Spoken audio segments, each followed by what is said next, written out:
Now, we have discussed earlier that there is clash between our agency, autonomy, and external norms. So, our agency is internal and norms are external. So, there is conflict between the two. How can we eliminate this conflict? Is there any way out? For this purpose, we will discuss Michel Foucault's, French philosopher, his theory, and try to understand how this difference between external norms and internal desires can be eliminated. We have two types of desires. Natural desires exist on its own. One is natural desire, it exists on its own. So here two responses are possible. We act on desire, okay, this is our agency, or we act against desire. So this is resistance to external norms.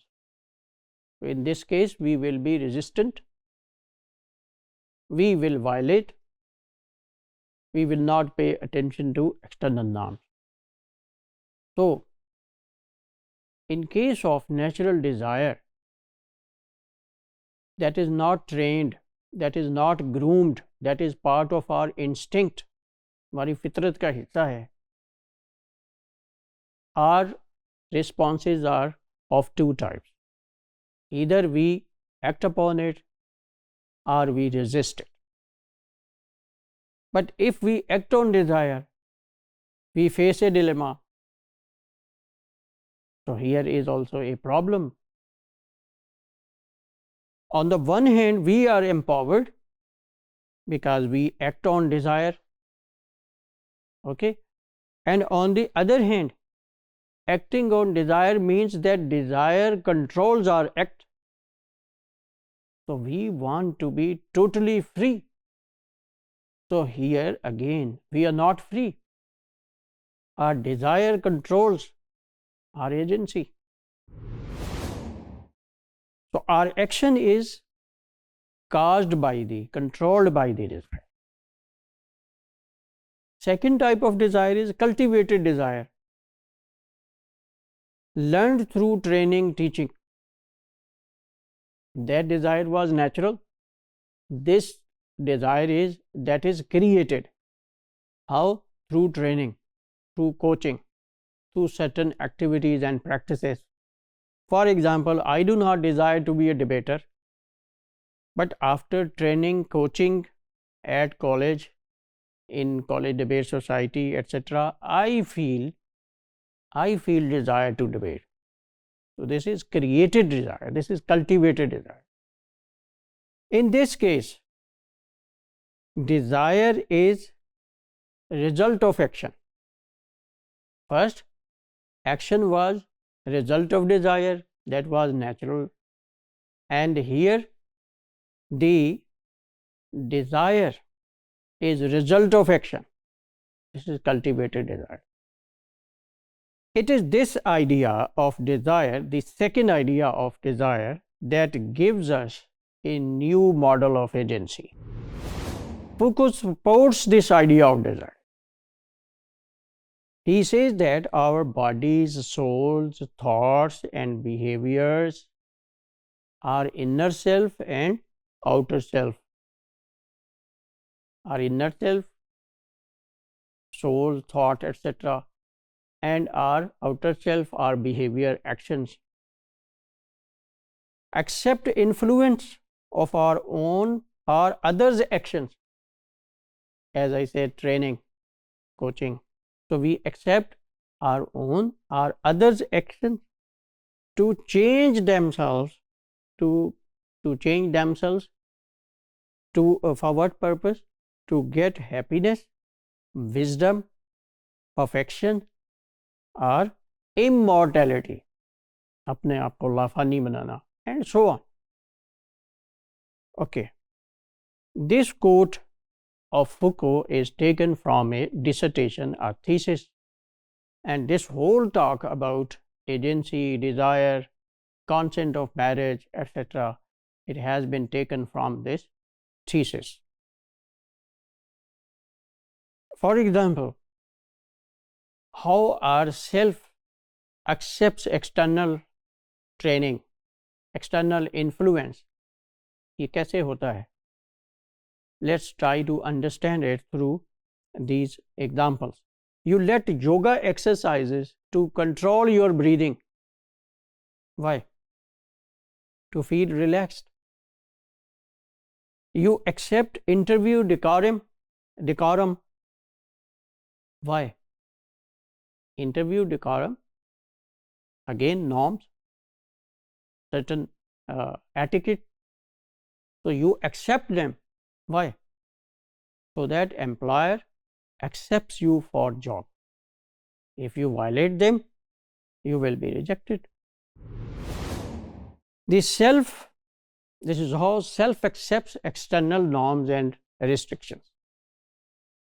For what? For success, for pleasure, for perfection, for relaxation. This is Foucault's opinion.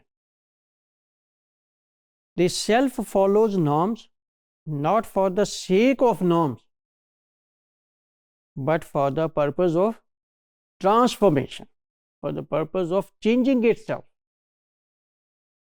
So through this acceptance of norms, the self changes itself. Right? Now we have a changed function of norms. Now norms are not to restrict our agency. Norms are to transform ourselves. हमारे self को change करने के लिए अब काम करते हैं. The function of norms is change. Norms are not external controls, but source of internal transformation. This is what I have explained. Internal transformation, when you say that norms transform our internal self, so desires are also part of internal self. So it means norms will also transform your desire. ये आपकी ख्वाहिश को भी बदल देंगे. So instead of repressing दबाने की बजाय the desire, the external norms transform the desire. ये desire को change कर देते. For example, I explain this process. The process of cultivation of desire, transformation of desire starts like this. First, you have some aim of self-change. You want perfection, relaxation, etc. You accept external norms. Okay? Practice of norms against natural desire. Then you start practicing those norms against your inner desire. Natural desire अभी मज़ाहमत करती है.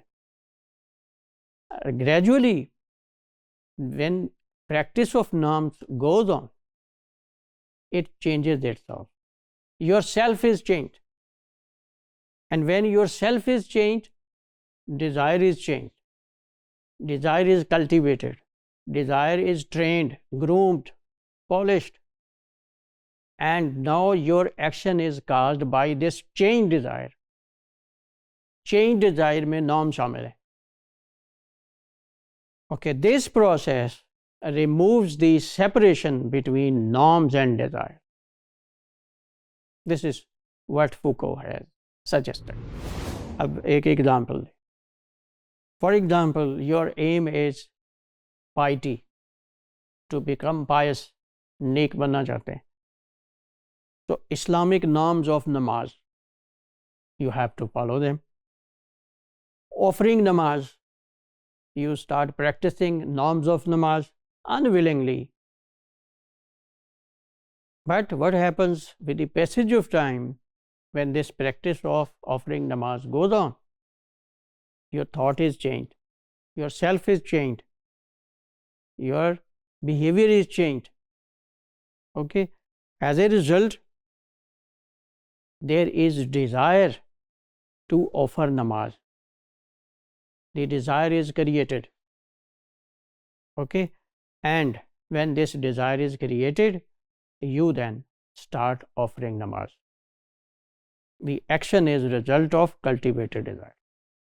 यही हम चाहते थे कि the self is free when we are able to follow our desire. So here we are free, but when we follow not natural desire but cultivated desire. This is the point. So we conclude that agency and external norms can be harmonized with each other. It happens when self is willing to transform itself for getting success, pleasure, piety, etc. with the help of no.